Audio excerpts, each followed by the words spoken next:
Hello, this is Shahab Moghadam, and welcome to News Wrap Up with yours truly. Today I'll be discussing the war on drugs, which TPS did a paper written story about on our website, which obviously has been pretty dormant in the past couple of months and thus hasn't gotten much attention.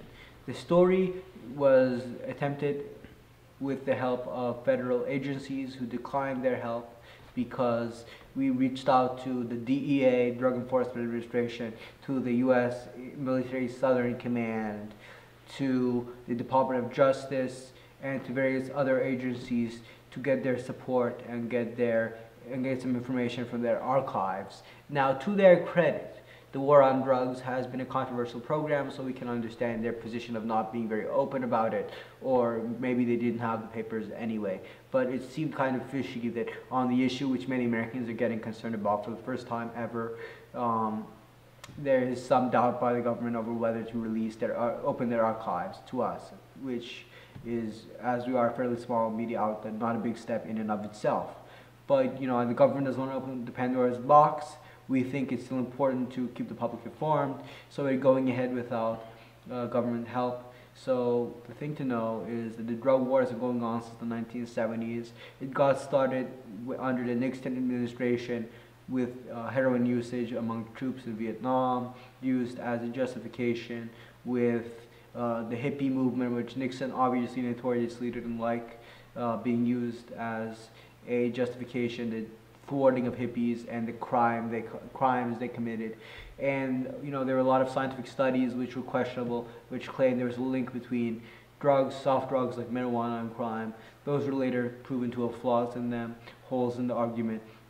But marijuana itself has been banned since the 1930s, after Reefer Madness was released as a movie in the 1930s. It was almost quite funny how after a movie which was notorious for its racism was released, the government acted to ban marijuana.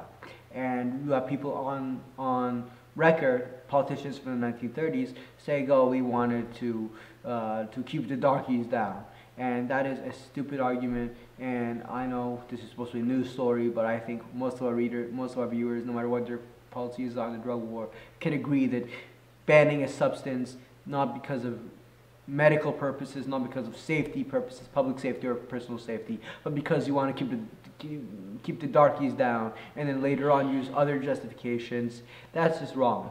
Now, marijuana has been banned from the 1930s, heroin, other drugs have been banned since the 1970s, and people are just starting to open up about maybe legalizing marijuana use in small amounts. Colorado and Washington State have legalized marijuana for recreational usage. California and many other states have been legalizing it for medical usage, starting in the 1990s, with California passing Prop 215. Now, the feds continue to go into California dispensaries and raid them, which causes concern over whether states have justification to legalize marijuana, or whether the federal government will continue to intervene.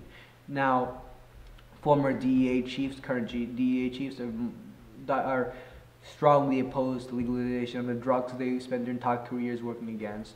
But many law enforcement officials, including a deputy chief of the LAPD from the Nixon era, who I met personally, along with cops from Baltimore in the east to Seattle in the west, are all spanning the length of the country, are against the drug war. So you have these high-level bureaucrats saying one thing, you have these low-level, mid-level cops, even some high-level local law enforcement saying they want to change the laws. They're joining that effort by obviously people who like the laws, who like legalization, like stoners, but also by people who legitimately need it for medical usage. So you have a wide array of people supporting law enforcement, stoners, you have medical community, you have a lot of people behind legalization, a lot of people against legalization.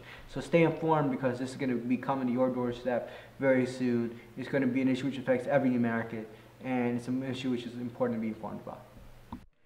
I'm COO of the Political Student, as some of you may know, and we are currently going through a period of great expansion and opportunity, which we would love to get your help with. So please subscribe, like, and share our videos on YouTube, and like our Facebook page and follow our Twitter if you want to keep in touch with us, and make sure you receive all of our breaking news and reporting. Thanks so much.